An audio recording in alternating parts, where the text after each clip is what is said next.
Hello, everyone.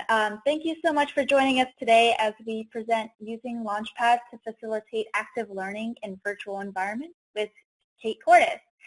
My name is Tiffany Tang, and I'm the marketing coordinator for BFW High School Publishers.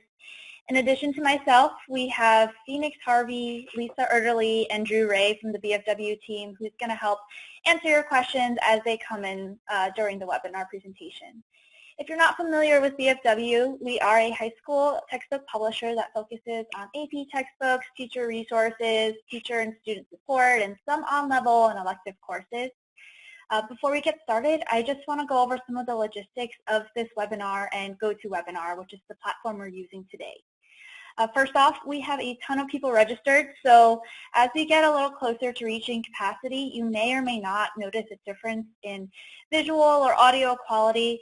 So I just want to reassure everyone that we are recording this webinar. In the event that you experience any sort of technical difficulty, you will receive a follow-up email with the webinar recording, the slide deck, and any associated links or handouts.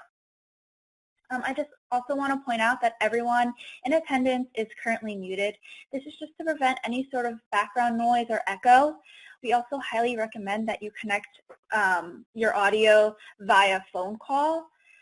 You can dial in by using the information in your reminder email, or you can take a look at the control pop-up panel that should have opened up when you started the webinar. Expand the audio section and select phone call. From there, you'll see dial-in instructions, and if you have any issues, feel free to shoot us a chat or a question. If you have any questions at all whatsoever, feel free to use the questions function, which is also located in the GoToWebinar control panel. All that in mind, I'd like to introduce you all to our presenter today, Kate Cordes. Kate Cordes currently teaches in Montana at Skyview High School. She currently teaches 10th grade English, 12th grade English, and AP Literature. She received her undergraduate degree in English, Psychology, and Medieval Studies. And even though she does focus a lot on English, she has her master's degree in education from Montana State University Billings, and she focuses a lot of her teaching efforts on overall writing instruction, technology integration, and just being a great teacher. So without further ado, I'm going to hand it off to her to get started. Thank you, Tiff, and hello to everyone. Some of you, I'm sure, joined me and my team yesterday, and so there's a tiny bit of this today that we're going to review with you, but that will also be new to anyone who wasn't here yesterday. So just one thing to mention before we get started, and after we go over those brief review materials, this will mostly, or should all be, depending on how much you've used Launchpad, new to everyone. Go ahead and get started. Here's our agenda, and it's that series of student engagement and online learning that will be a bit review, and then after that we'll move into some specifics about actually utilizing Launchpad. I will go over them, and I will also provide examples and screenshots and even walk you through the platform a little bit. And we'll start with a poll question. So this is for you. What 2 challenges are you most acutely facing right now that your classes are or will be online? And so you can select 2 of those options. So 35% of you said no clear picture of where students may be struggling. 67% of you said whether students are meaningfully engaging with their content. 53% of you said determining appropriate online workload for students, and then 38% of you said that students don't have reliable access to required technology. So to start, we'll take a look at a theoretical or a set of theoretical frameworks so that you can see how what we're offering is grounded in that. And we'll start with theories of online learning.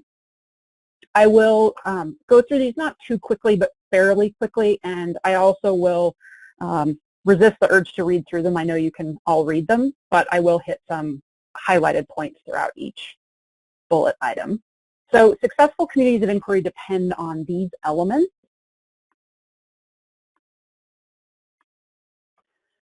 And in this first bullet point, I realize it sounds a little strange, but it's the idea of having a presence of cognitive social, and teaching elements, and then those all come together.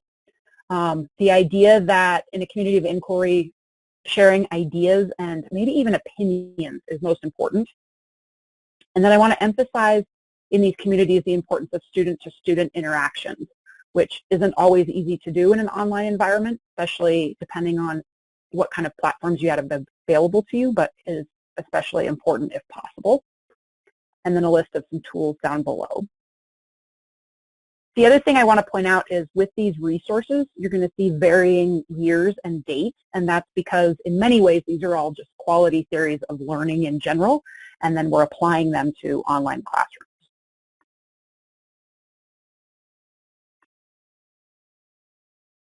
This next one is connectivism. And on this one, I think that the first bullet point overall is important, that shift in the flow of knowledge and information, because we're looking at that shift right now, having gone from face-to-face classrooms to online instruction. I think a lot of us have benefited from the way that technology helps us manage content and data, the idea of programs that grade assignments for us and then maybe even input those grades into whatever grading platform we use. That third bullet is really important. We want to make sure that we're including diversity of opinion with online learning and making those connections between and among students. And then again, the emphasis on connection, looking back up at connectivism. And I think this final bullet point, that connectivism allows us to shift in whatever ways we need to based on relevancy.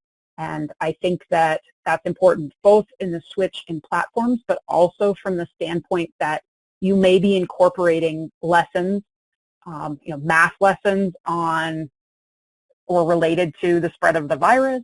You may be incorporating opinion pieces from newspapers to have your students analyze. And so making these connections and establishing relevancy is also really helpful right now. The final theory of online learning comes from online collaborative learning, and a reminder that you can still have group discourse and collaboration, because that will help you take ideas all the way into intellectual synthesis. And so that's synthesizing for individual students, but also giving students an opportunity to synthesize information and ideas together. On this bullet point, I want to emphasize the last part of it, the learning community member, that as teachers, we can maybe even more so than before be part of that learning community. And I want to pause here for a second to just acknowledge that a lot of what you may be doing right now is new to you, and it is an opportunity to even be transparent with your students about how suddenly you have become a learner. You're trying out new things. They may not always go well. You're learning from your mistakes. And I have even found, and even with this, they may be one of your greatest sources for assistance and help. And so I think that this is a great opportunity to point that out. On this one, as we're striving to provide opportunities for group work, which is a challenge in and of itself, just a reminder that afterwards, especially, you can balance that with individual reflection. And that way, your students who have differing ideas from each other still have an opportunity to express those. I think you'll also find that some of your more introverted students in the classroom start to shine a little bit in this environment, maybe in ways that you haven't seen them shine before. They feel a little more free and able to express themselves in ways that work for them with online learning. So theories of student engagement. The idea of interaction is very important. So that's teachers interacting with students, students with each other, students interacting with the materials, whether it's text or activities, and then making sure the tasks are worthwhile, kind of getting the most out of each opportunity that we can. Again, the emphasis on collaboration and how that will keep students engaged and making sure that the focus for them is authentic, both from your perspective but also theirs. Incorporating experiences, and because learning is driven by experience, we want to make sure that we focus on real-world content. And again, this looks a little bit different online. It closes some doors in terms of experience. So, for instance, science teachers can't conduct hands-on labs the same way, but they can make some connections to the real world they might not have been able to in the classroom. This idea of transparency and even showing students where you're thinking about instruction, helping them to think about it, what works for them, what doesn't, and discussing the learning activities you are assigning or having them work through during and even after the lesson. And finally, using virtual spaces, kind of a fancy phrase here, transactional distance theory, but it relates because it incorporates dialogue in a different way. Obviously, the lessons are structured a little bit differently, but there's a learner autonomy piece that's really important here that you'll want to keep in mind, because students have to be a lot more independent and have to speak up for themselves more than they might in the classroom. And where this shows up then in these virtual spaces is the interrelation of all of these pieces. So move on to planning and materials. And one thing that I've done with this webinar is structure it a little bit the way that we all learned to structure lesson plans when we were in college. Don't worry, I'm not going to go into any sort of theories about that or in deep with it, but I think it's a really good time to stop and think about that again, because a lot of us, I think, and even maybe some of you have to write lesson plans regularly, but even then, I think we go into kind of an autopilot mode, and we know what best practices are. We may use them regularly, but a little more casually, or we may leave some of those out. And because we're switching to a different, such a different platform, I think it's a good time to remind ourselves of what these are and see how they're relevant still in online classrooms. So that's kind of the arc of where we're headed.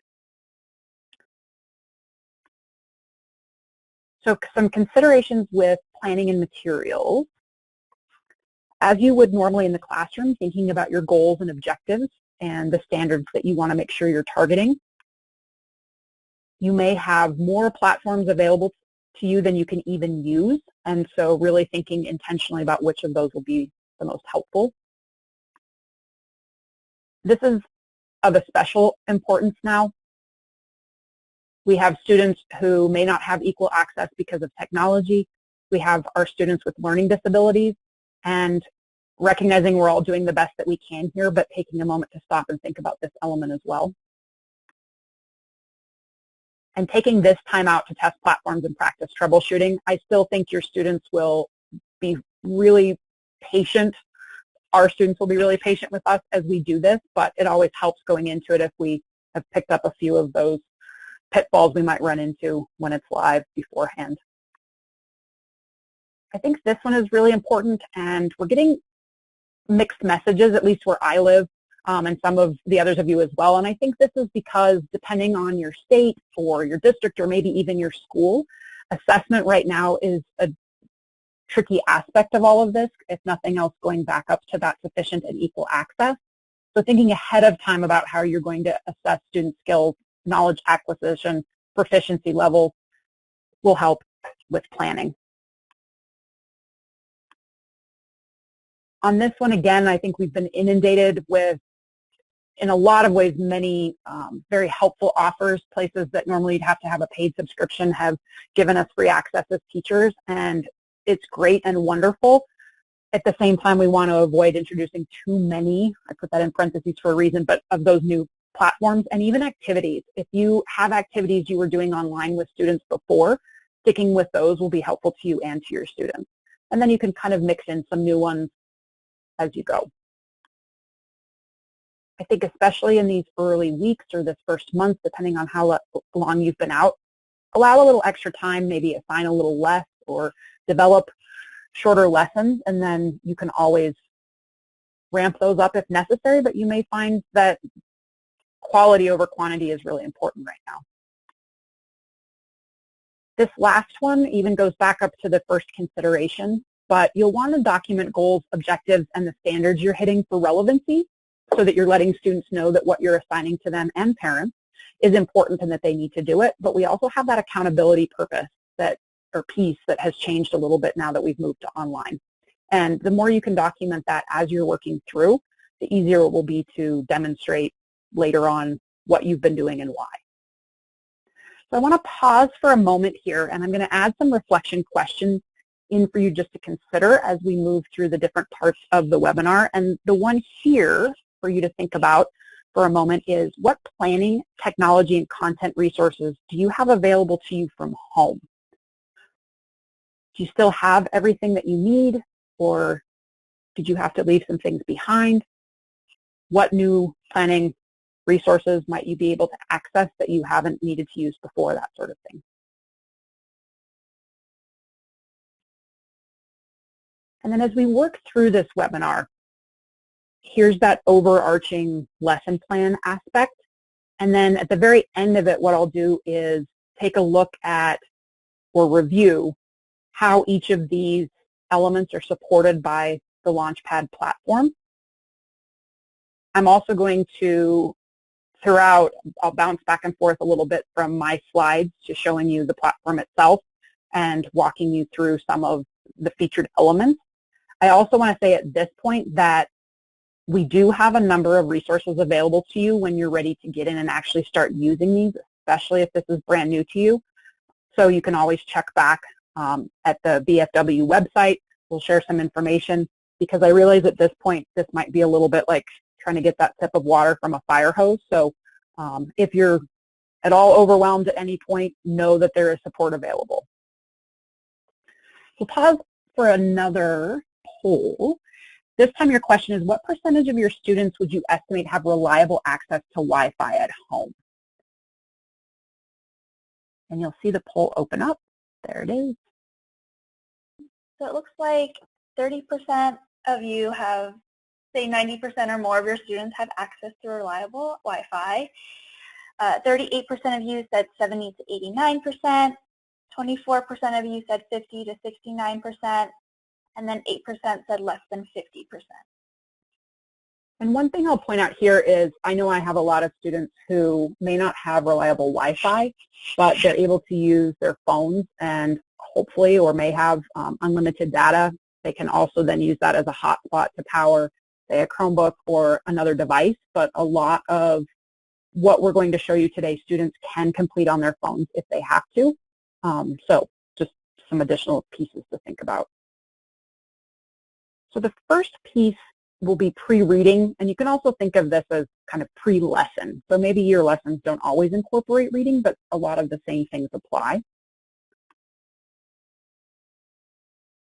And we'll talk here about activating prior knowledge, providing some context before jumping in to the lesson, and seeing this as a way to motivate students, and maybe even more than we needed to do in the classroom. When they're in front of us, we can see if they're motivated. We can physically move closer to them and it gets their attention.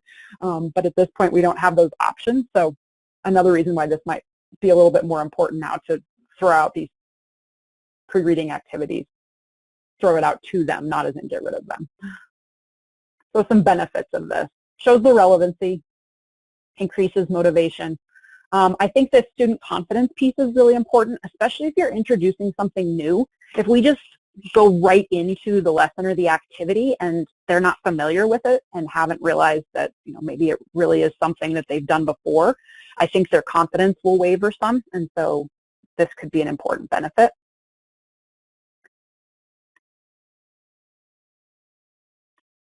And again, I won't read all of these to you. You can read them. Just a reminder, though, if you have questions, we do have that question box feature. So if any of these concepts are not as familiar to you, or if you have questions about them, feel free to type a response into the question box, or a question into the question box.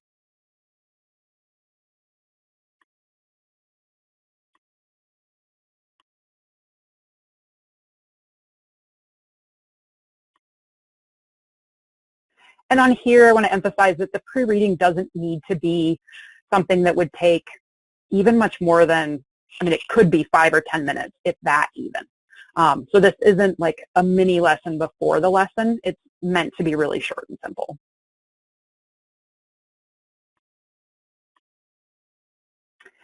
Some sample activities in a virtual environment with Launchpad. So again, we're talking in particular about this platform that we utilize and share with our textbooks. And a reminder again that, and maybe I don't know if we've talked about this yet today, but if you don't currently use or have access to our textbooks, we'll share information at the end about how you can get access during this time, even if you didn't have it before. And if you have textbooks but didn't have access to Launchpad, that's something you would also be able to get.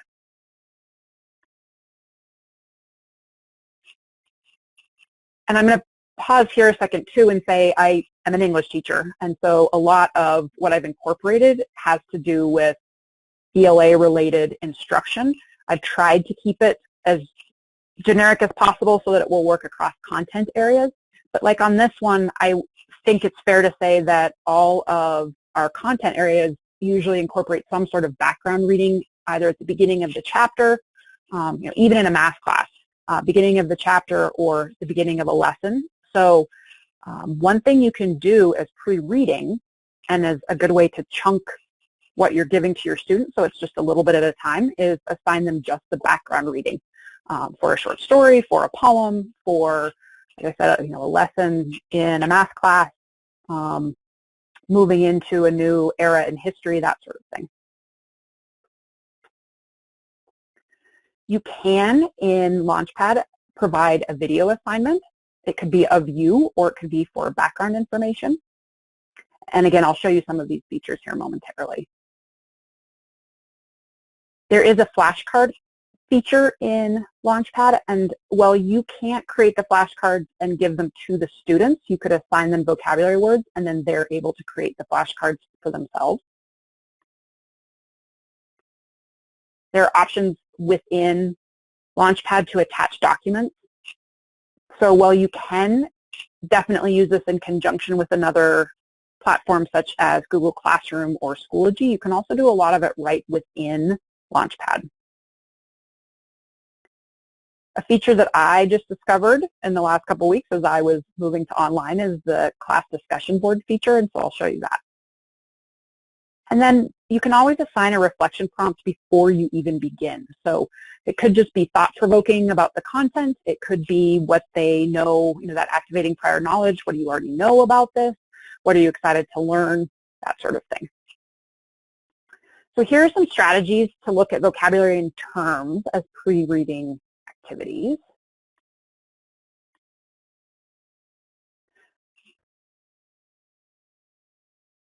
On this second bullet point, again, kind of fancy terms that I'm sure you've all heard, the idea of self-efficacy, students' beliefs in themselves to do the work.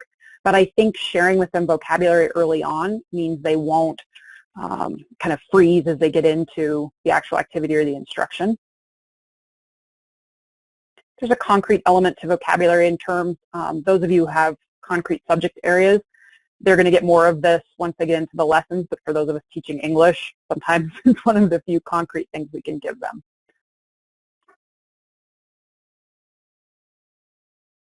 Modeling, selecting materials carefully is something you'll see throughout all of this.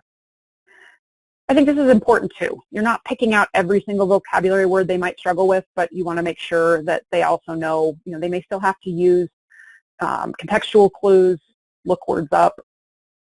If you have students with different or varying learning abilities, you can differentiate the vocabulary and terms you assign. And then here are some sample activities.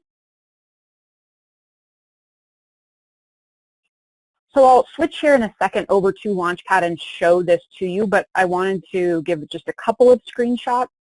Within Launchpad, you have access to PDF files. So the first screenshot on the far left is of one about a poem by Emily Dickinson, has to do with vocabulary. I want to say that, and this is a little bit technical, some of you will know what I'm talking about and could do this fairly easily. Others of you maybe not, and that's okay. You don't have to do this, but these are available as PDFs. So I have discovered that if you download the PDF and then upload it into Google Drive as a doc, oftentimes the formatting stays pretty much the same, and then it becomes a dynamic document that students could enter right into as opposed to having to print it off. They could also, if they have access, that they could print it. They're very good at taking photos of things, so I just want to mention that at this point, and that is something that as long as you're then posting those dynamic documents for your students for classroom use, you are allowed to do in terms of the content that's covered under the agreement that you have with the textbook company and with Launchpad. I'll show you the flashcards here in a moment, and then I discovered something even just this morning in preparing that is in there that connects with Quizlet. So that's why I've highlighted in that bottom right the flashcards for a sample chapter 4. So I'm going to jump over here. This is the online platform for Launchpad. I'm also going to show you some things, and I'll try to keep from going too much into the weeds. Again, you've got access to resources that will help you navigate this after the fact. But this element of bookshelf and another way to access materials. So we're going to talk a little bit about both of these. While I'm here, I'm going to show you the flashcard feature because it's available in this bookshelf platform, not in that other online. And I know that this can be a little bit confusing. Again, I want to emphasize we can certainly support you through it, but in order to access all of the features, it's necessary to bounce back and forth a little bit. So students can create sets of flashcards, and then one of the neat things that they can do with them is go through and look at the cards that they're struggling with more. They can study all of them. So for instance here, this is some background information on a poet, Wallace Stevens, that theoretically the student can pull right out of the introduction, and then they can go back and forth between them and indicate whether they know it or not for future study. And what I would suggest with this is giving students ahead of time some of the vocabulary that they're going to need for the lesson itself. And then they can go in and make the flashcard.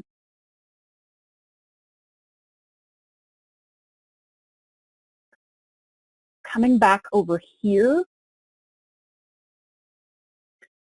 as far as resources go, and I also want to say you can't mess any of this up. So don't be afraid to jump into Launchpad and click around, try different things. There are multiple pathways to a lot of the content, and just figure out what works best for you.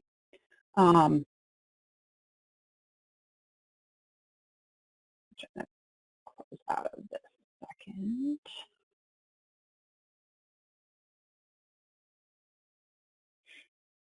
And one of the things that I have found is that you want to kind of consistently look for information. So I'm going to come back over here a second. Okay.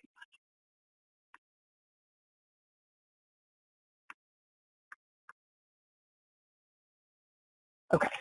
I found this search feature really helpful, but like I said before, just looking for Emily Dickinson doesn't always pull up what I want best. So I went to the title option, and here is that vocabulary worksheet that I'd taken a screenshot of. You can see how it opens in a new window, but then becomes a PDF file that you would download. So like this one's opening in Word. So some of them are Word documents, in which case you could very easily upload them. Some of them are PDF documents. So it's just going to depend on which kind of activity. Know that you'll get both kinds.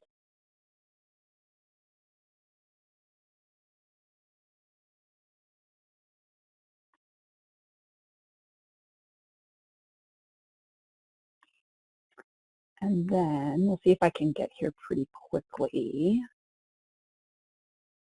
And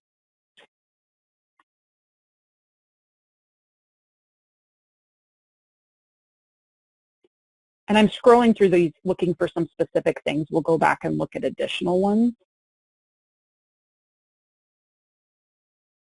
So for instance, here's this flashcards on chapter 7. And again, we're still in that pre-reading vocabulary. When I open it, it gives me a link.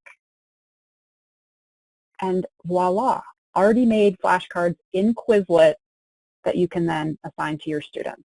If you're not familiar with Quizlet, the kids probably are. So you can take a look at that and they'll help you figure it out, or you can just direct them towards Quizlet. They're probably using it in one of their classes. So there are some features for vocabulary instruction. Oops, I didn't need to jump so quickly. Next, I'm going to look at active and close reading, and this is something we do a lot in English classes, but I've included it here because I think it might be really helpful in other content areas as well, and you may already be using it in other content areas, but if you're not, it's certainly something I would recommend. I have the definition up there about the idea of reading with intention and interacting with the text.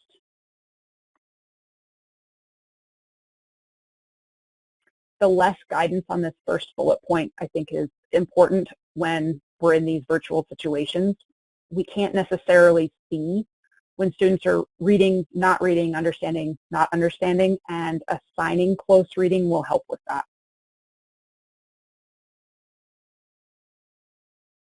Again, appropriate reading strategies, if you remember back from, you may have had to take one reading course years ago, but some of these ideas of stopping and summarizing a text, of annotating, which you can do some of that definitely in this platform, as strange as that might sound since it's digital, not pencil and paper, but some of those strategies. I think purposeful and intentional are great words to use throughout your planning of lessons and delivering them to students.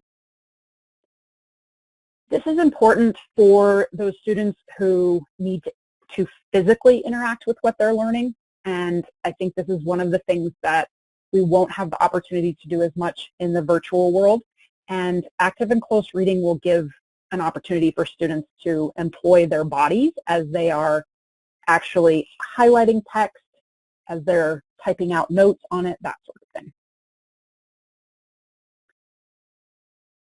Because it's more focused, active and close reading will help us maximize time. And some things to keep in mind. Students, even older students who have done this before, will often say they're not sure what they need to do. So it's really important that we model this in any classroom environment, but especially as they apply to ebooks or online materials. When I say clear expectations, I think in the Launchpad platform, this would be saying to students that you want them to highlight things, if you want them to take notes on specific things or concepts, and I'll even show you some of the variations in highlighting that they can use, but communicating that to them so they're not just going in and guessing what they should be doing. That quality over quantity is important, and then here are some sample activities.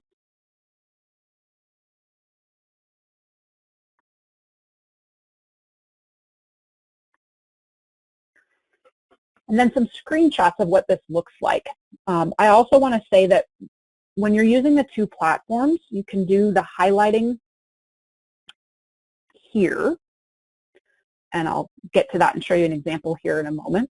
And then it ends up showing up here as well. And so I'll show you that here in a second, but it does require, again, a little bit of that back and forth.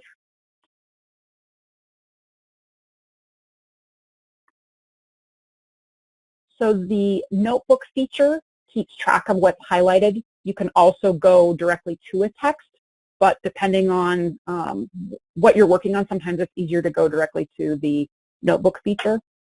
But here this is in the text itself, and I will forewarn you that you can spend a fair amount of time, and your students will too, playing with the different highlighting options. So you already have as the default colors coordinated, and so again, if you're asking students to do this, you can tell them ahead of time, mark things with the red confused highlighter that you don't understand. If you find definitions you need to learn, mark them with the green definition, etc. You can see the important down below, and then things like the groovy green or the mellow yellow are just different colors. You can also add highlighters, and I would guess you would need to direct students to do this. So for instance, maybe you tell them to pick one color that they like different from all the others to highlight things that intrigue them, for example. So I could pick purple, make it playful so that, and this is another feature you can look into, it's not necessary, but, and then you'd be able to use that.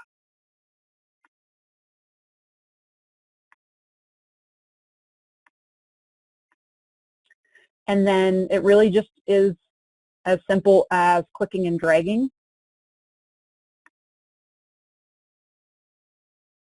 choosing the color that you want. You can even change it, and adding a note. I don't know what I would add about I'm running an insurance business in Hartford, Connecticut, but you get the idea behind it. And then it keeps track of all of that over here. And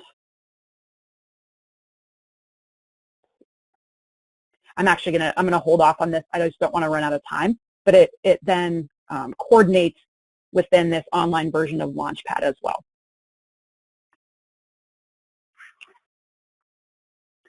Again, with that active and close reading, students can create flashcards as they're reading with what they highlight. And so the combination, just to go over this again, why it's active reading and close reading, you're looking at shorter text, you're having students interact with them, the use of those highlighters, they can pick different colors for different things, and then they can also add them into flashcards they can use later. Moving on. Yes. Yep. We have a few questions that confuse some of our attendees, so if you don't mind clarifying. Sure. So question one, do you mind just explaining to everyone whether or not Bookshelf and Launchpad are the same thing? They are and they are not. They're two different ways to access the textbook, and both of them have the textbook content in them, and they provide different features. So, for example, if you want to, and we'll take a look here shortly at some assessment ideas, and if you want to assign assessments, you will do that in Launchpad. And if you want to assign things like the active reading and the flashcards, that will happen in Bookshelf. And if any of those of you on who are familiar with these, if you want to jump in and add more to that, yeah, this is Nick. I was just going to jump in and say, so the ebook that you're seeing that Kate's showing in the Bookshelf is within Launchpad. So if you have Launchpad, you have access to the ebook, and it can be used offline. But as Kate said, all of the assessment pieces and the activities that are in Launchpad, that is wrapped around that ebook, if you will. So Launchpad does include the Bookshelf ebook.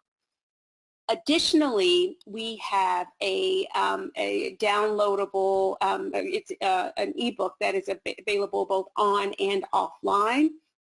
And the functionality that Kate's showing you right now, the download the offline ebook, that is that's an ebook, and that's what we've made available at no cost for educators who are transitioning to an online learning environment. So it doesn't have the assessment components and a lot of the additional resources that Kate is showing in Launchpad, but you do have the content and the ebook interaction that Kate showed. So hopefully that helps. Thank you. And I guess I like the way Phoenix described that. One way to think of it would be that, this Bookshelf is the textbook and it's students interacting with the text. And then Launchpad, again, that textbook is part of Launchpad, but Launchpad gives you some options for assessment and activities that you don't have in the other because it's just the textbook. It's a really good question.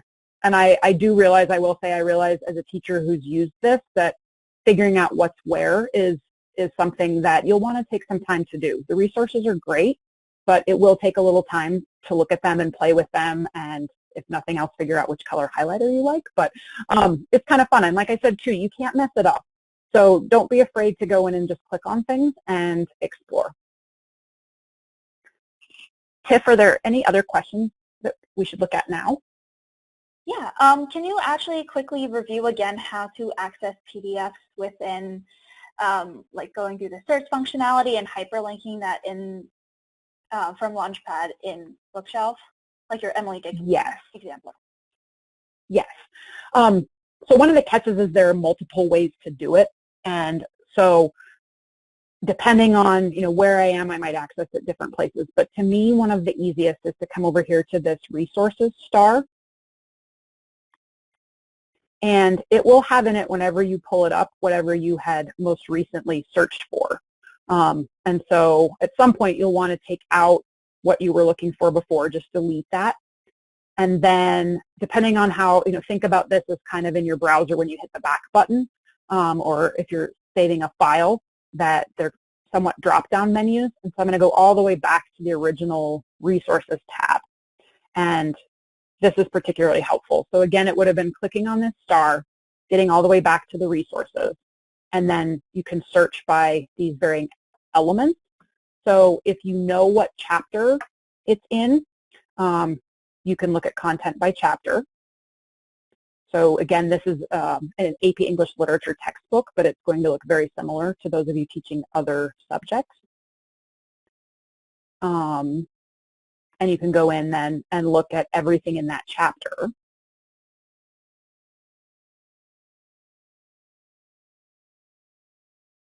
You can also, from that resources, look at just questions that the publisher has provided.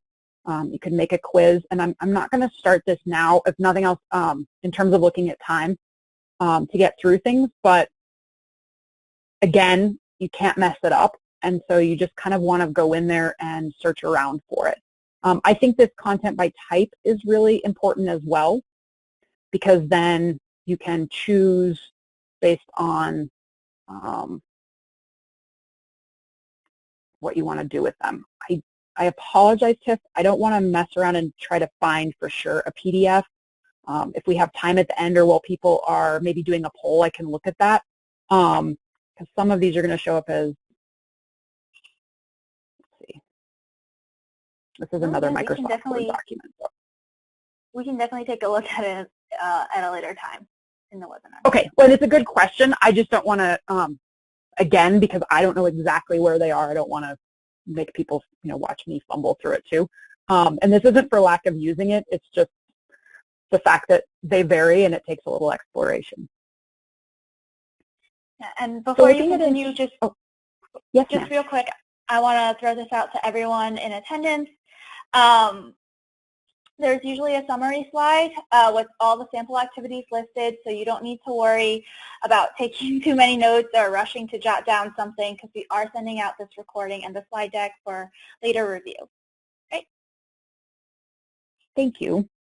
And reach out. We're here to help if you've got questions using the support information that you're given too. So getting to the actual instruction, and I put the asterisk up at the top, and when we know what instruction is, so I don't really need to define that, but the idea that we're having to revise our instruction methods, and this may be one of the more challenging adjustments that we make when it comes to online learning. We can do it. I have no doubt about that. But again, this is something that even if we've been incorporating technology in our classes, we weren't always using it as much for the instruction piece, maybe more for exploration, introduction, assessment. But we were still doing a lot of the instruction live, face-to-face. I think anytime you can model for your students what you expect of them, what you are asking them to do, some options here. If you have access to things like Zoom, if you can do a Google Hangout or a Google Meet, you can do this synchronously with them watching you as you do it. That may not be something that's available to all of your students, though, or there may be issues of student privacy. So one way to model the instruction, or to even provide the instruction to them asynchronously, would be to use one of those platforms and record yourself going through the lesson. So for instance, this webinar right now is being recorded, and people can come back, or you can come back and watch it later on, or even people who'd signed up will receive it if they didn't join us. And so it would be similar. Your students would be able to see you modeling activities or skills, and then they could look at it on their own. And this is very, kind of the similar concept, that you can do a video conference or you can record yourself, so that you've got those scaffolding methods in there. The I do, obviously the teacher doing it, the group doing it together, when I lost my you do at the end of that, the student doing it individually. And this is that same concept of synchronous versus asynchronous. I know I am guilty on this one of thinking I need to give my students a lot of instruction, and as a result, they spend a lot of their effort reading what they're supposed to do and then run out of time to read what they're actually supposed to read. So just keeping that in mind. It's going to take more time for you and for the students. So quality over quantity, less is more. I've kind of already talked about this concept. You can do guided reading assignments, so chunking up what you assign them to read and having them respond to questions as they're reading instead of giving them, say, an entire short story. So you could guide them through parts of it, a little bit at a time instead of all at once. Oh, there we go. So as an example with Launchpad, and I'm going to stick right now just to the screenshots in the interest of time, but I've shown you the textbook, and I may go to this activity as well, but I've shown you what the textbook likes. So I'll do this pretty quickly here in a second so that you can see it. But I could assign or show the students me talking through this introduction to a sonnet in the textbook, and I could then give them or show them the activity which is included with it, and I could model. You can see that they're supposed to read the poem. The last sentence of the activity says, next explain how the poem's form reflects the speaker's attitude towards springtime. So I could model that for them, talk through an explanation, and then turn them loose with another poem to do the same thing. So really quickly.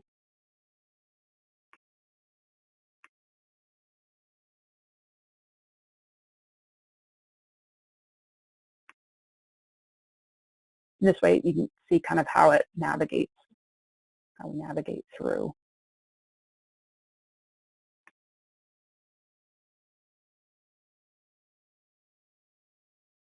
So I can take part of the text and assign it to them. So just as an example, this is just part of that chapter. I could assign that.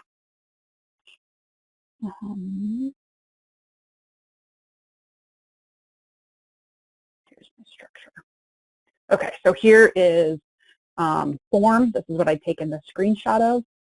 So I could discuss form with them. I could assign even or show them even just this part on the sonnet instead of getting into these other elements. And then I can pull up, and again, I had done the screenshot of this, and I could walk them through this activity and poem.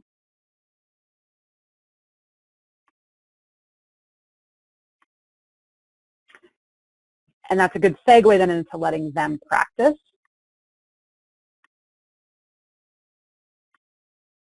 I'll go through these pretty quickly. I think this is fairly self-evident and things that you're familiar with.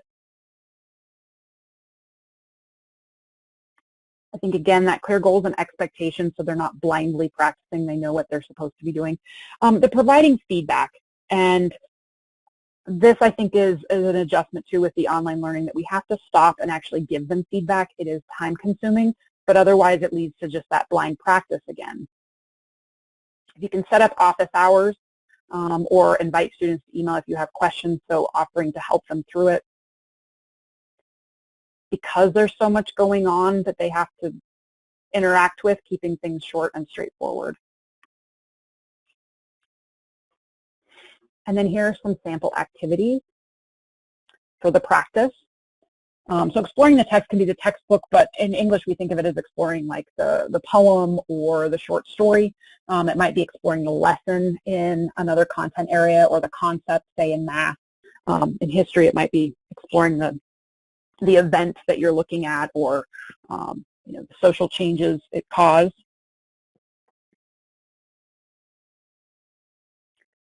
I'll talk a little bit here shortly about learning curve exercises, and there are also AP practice items that are part of Launchpad.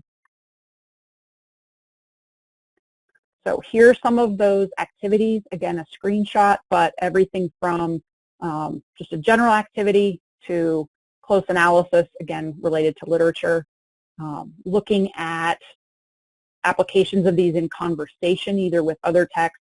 There's some close reading. So within there and in that search that we looked at before, in these resources is where I was looking for all of those. And you could just ignore this yellow for right now. But here's how you would search for that.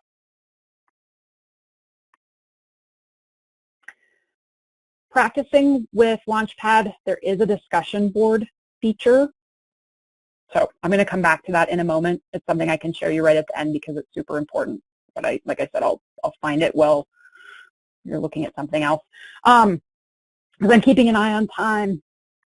So the idea of formative assessment and summative assessment, and I will come back to the discussion board feature, but some of the benefits of formative assessment, and I think this is really important right now.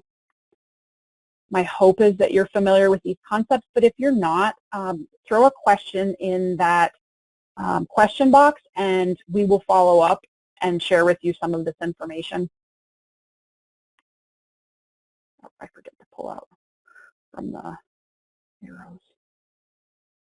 With formative assessment, this recording as completion grades, if you're recording grades at all, really formative assessment is just to inform your instruction. And so we want to make them low stakes back up here so that they're accurate and you know what students really know. And if they get a grade based on how they do, that's going to impact the accuracy of it for a variety of reasons, whether it's anxiety over the assessment, whether they're more likely to cheat because they know they're getting a grade and then it's not an accurate measurement.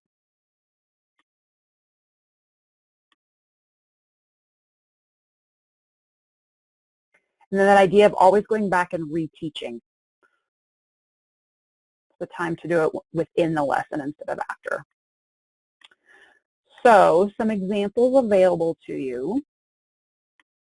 These are general, so not specific to Launchpad, but there are pre-tests in Launchpad. And then most of the others of these are outside of Launchpad, but ways that you can use formative assessment in conjunction with it.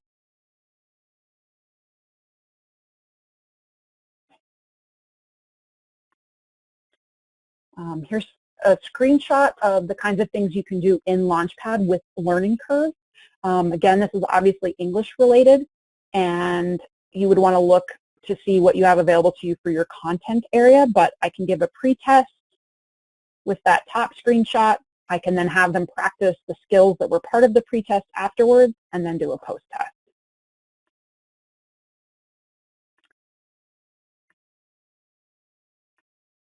Summative pretty quickly, and then I'll go back, and Phoenix has shared with me how to quickly get to the discussion board feature, so I'll go back and show that.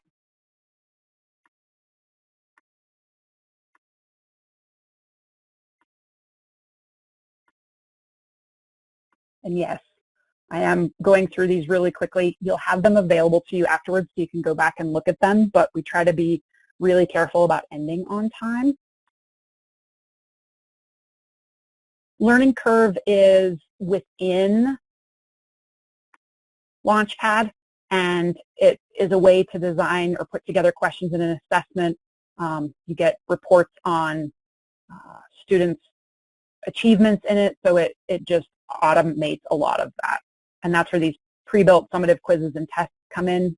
You can also customize them yourself. You can always go with essays or written or constructed responses. And so these are general again. Some of these are available in Launchpad, but also things you can use in conjunction with Launchpad. Google Classroom and Forms now has a locked browser option, so students can't Google things, at least on the computer that they're on, while they're doing it.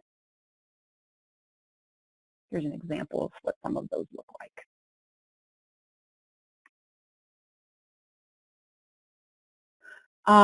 I'm going to encourage you to go back and look at these slides. They're pretty text heavy, and it's really just our overview of what Launchpad supports. Most of these we've gone through, if not all of them. So I'm going to fast forward through these. I'm actually going to just jump slides. But slide 34 covers the first few things, and then slide 35 picks up with the practice and then assessment. And again, it's just a review. We've talked about everything that's in there. Really quickly, I want to mention some features or show you some features that help with differentiation.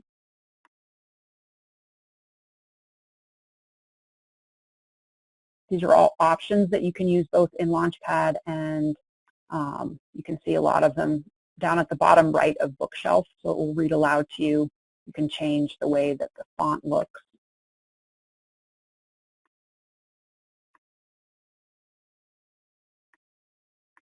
Some things to keep in mind, and I'm almost to the end, I promise. We talked about these yesterday for those of you who were on yesterday.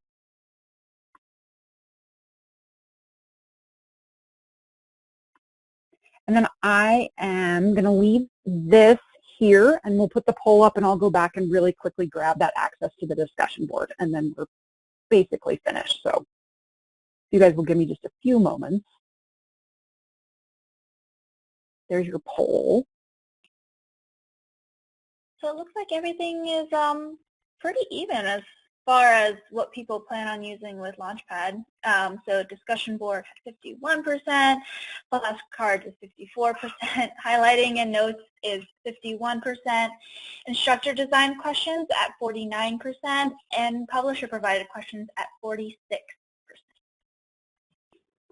And then I have the discussion board figured out. So.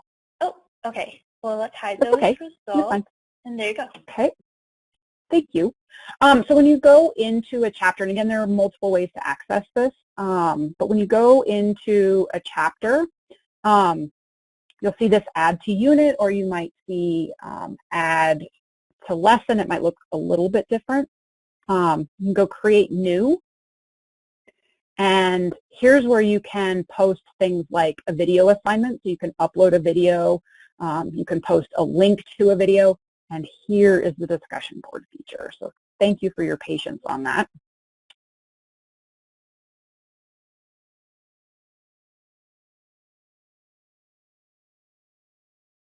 I'm not going to go through this because of the expanding all messages, but you'd be able to start a new one. Let's see here, maybe it's what I wanted. There we go.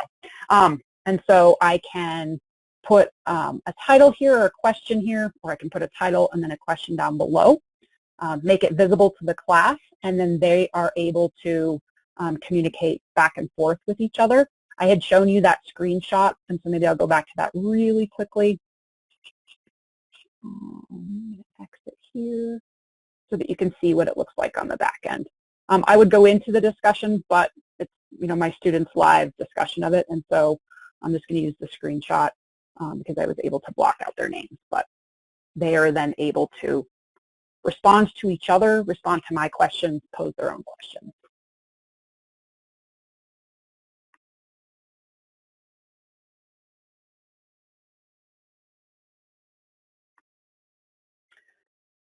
So if you have any questions, you can put them in that question box. And we're a little over, Kate, but there are people still on. So if you guys want to hang on, there were a couple questions that came up repeatedly. So we would like to answer at least a couple of them, at least two of them. So okay. I'm going to have you just, before we lose people, will you briefly talk about this? And then those of you who have questions, I'm willing to stay on to answer those. But this way people who don't could see this resource and then head out. And thank you for joining us. But if you want to, and I could even talk about this, Phoenix, but. Yeah, I'm happy to okay. If is answering the questions coming in on the thing. So we have a going virtual support page on our catalog. The URL is there on Kate's slide. We'll have articles and blog posts, answers to a lot of questions that have come up on the webinar here, the videos, and course-specific tools. This webinar, as well as additional webinars that we have about how to engage students in a virtual learning environment, will also be on that landing page and available after the webinars are recorded. We also have some that are already on demand. And as we mentioned, there is a free ebook offer. There's the email address there on this slide if you would like to request high school level ebooks. We are doing that. They don't have all of the features of Launchpad, but we do have a webinar recording that talks about the features from Kate's webinar yesterday that talks about the features of the ebook and how they can be used to support virtual learning. See, it's that the bfwpub.com/high school, and you'll see a banner with a link to the Going Virtual support page. All right, Tiff, do you have the question? There was one about how to use Launchpad to support prep for the AP exam. Yeah, we had a really good question come in. So we had a question come in from a teacher who asked, given that College Board is telling us the exam will be 45 minutes and only one written response, how can Launchpad be used this late in the school year if they haven't currently used it? This person, their district has access, but few teachers currently use it. Okay. What I would say, first of all, is I'm going to speak more specific to English because I'm familiar with that. My guess, and I think it's a pretty good guess, and somebody else could jump in, is that some of those features are also available in the other content areas. But there are AP-style multiple choice questions. And first thing is we're going to do something specific to that week after next on the 2 AP English exams. And so you can be looking for other content areas because we're going to cover those specifically. I intend to still use those multiple choice questions because even though the students will now be likely, is what we're hearing, is just doing the one essay, is the concepts they're going to need to know to do well on the essay are still things that are hit by those multiple choice questions. So it's a great tool for formative assessment to go into those style questions. And I think it's also something that they can, and you can, limit it. You don't have to, you can cut questions out, make sure that they're relevant with the new CED, so the course and exam description. But I still plan to use Launchpad to do that. I also am going to continue to use Launchpad when I go into the AP classroom and use those progress checks. I will then tie it back directly to reading assignments or activities in Launchpad in the textbook so that I'm directing them based on the progress checks to the skills and concepts they need to practice more. So I still think having the digital textbook it's going to be a great resource for me, and I think it will be for other people, and then supplementing that with like the AP style questions in Launchpad. And then we had a general question about, virtual learning. As teachers are transitioning to online learning, about how much would you say teaching should be asynchronous versus synchronous? I would say, and you might want to check with your district on this or even your school, because I've been given direction, or my district has directed us. I think that if you could do synchronous learning at least once a week, that would be great, and then record it for students who may not be able to jump on at that time. I know some people, and I think this would be exhausting, I think it would also be amazing, but who are doing synchronous learning every day. It's required by their school. So for instance, if they had Algebra 1 from 8 to 9 a.m., they're online with their students doing Algebra 1 from 8 to 9 a.m., so they're doing it all the time. Like I said, I think that would in some ways be amazing, but I also think it would be really exhausting.